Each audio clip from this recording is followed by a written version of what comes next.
Should I invest my money in the VTI or the SP500? Which ETF is a better investment? In this video, we are going to break down both ETFs to see which one is the right one to invest. Research shows that passively managed index funds provide higher returns than over 90% of active professional managers. However, there are thousands of funds and hundreds of companies making them, and not all of them are equal. One of the many companies that provide index funds is Vanguard. Vanguard is one of the biggest and most trusted. Millions of people invest in their funds and they collectively have over 5 trillion in assets under management.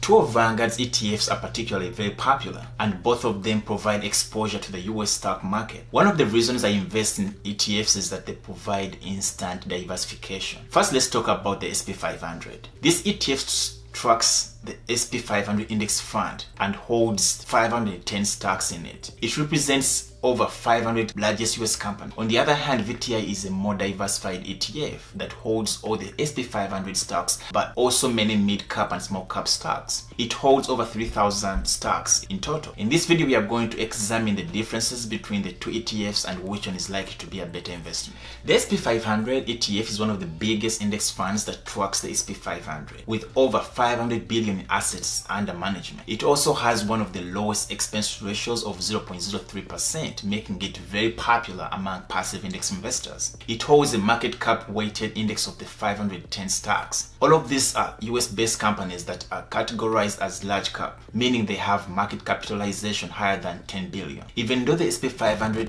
only represents 500 companies, some of them have 2 or more classes of stock. This explains why the index has 510 stocks, not 500. On the other hand, Vanguard's total stock market ETFs or VTI is similar to SP500 in many ways, but the main difference is that it holds a much broader range of stocks. It follows the US total stock index, which includes all the stocks in the SP500 plus the 3,000 additional stocks. This represents the entire US stock market. Unlike ETFs that follow the SP500, VTI also holds many mid-cap and small-cap stocks. For this reason, VTI is considered to provide broad exposure to the US stock market and is more diversified. However, because it is weighted by market cap and the biggest US companies also constitute a very large percentage of the ETF's holding. And although VTI has over 3,000 more stocks than the SP500, these are only small percentages of the fund's holdings because their market caps are so small. Both of these ETFs have the same top 10 stock holding from Apple, Microsoft, Google, Amazon, Facebook, Berkshire Hathaway, Johnson & Johnson, JP Morgan, Visa, Procter & Gamble. If you look at the SP500, the top 10 stocks amount to 26.8% of the ETF's holdings.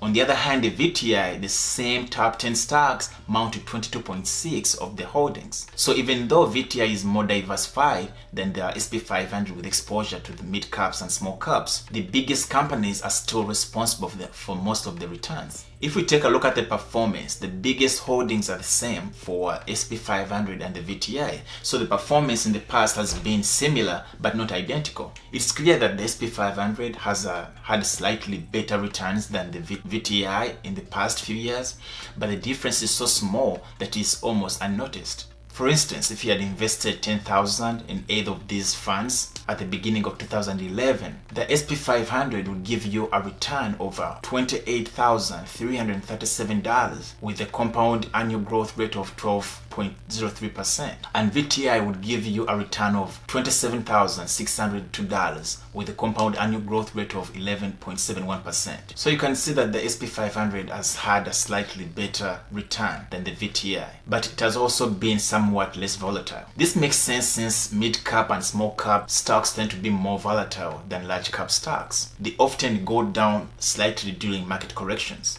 As far as which ETF is the better investment, in the past few years, the SP500 has had better investment returns and greater price stability than the VTI. Based on that, the SP500 has historically been a better investment than the VTI. However, past performance is no guarantee that the same will continue to occur in the future. For this reason, it's impossible to say with any certainty which one will be the better investment moving forward. The SP500 has had slightly better returns in the past, but VTI is more diversified and provides broad exposure to the US stock market. The chances are high that the returns of these two ETFs will continue to be very similar in the future. Both have the same exposure ratio and similar dividend yield. So you should choose which one you prefer based on the fund's strategy. If you only want to own the biggest and safest companies, choose the SP 500. If you want broad exposure and more diversification, choose VTI. If you have watched any of my videos in the past, you know I invest in both ETFs by putting half in the SP 500 and half in VTI. Commissions are incredibly low these days, so it shouldn't cost you much more to invest in both of them. However, keep in mind that both ETFs can be very volatile,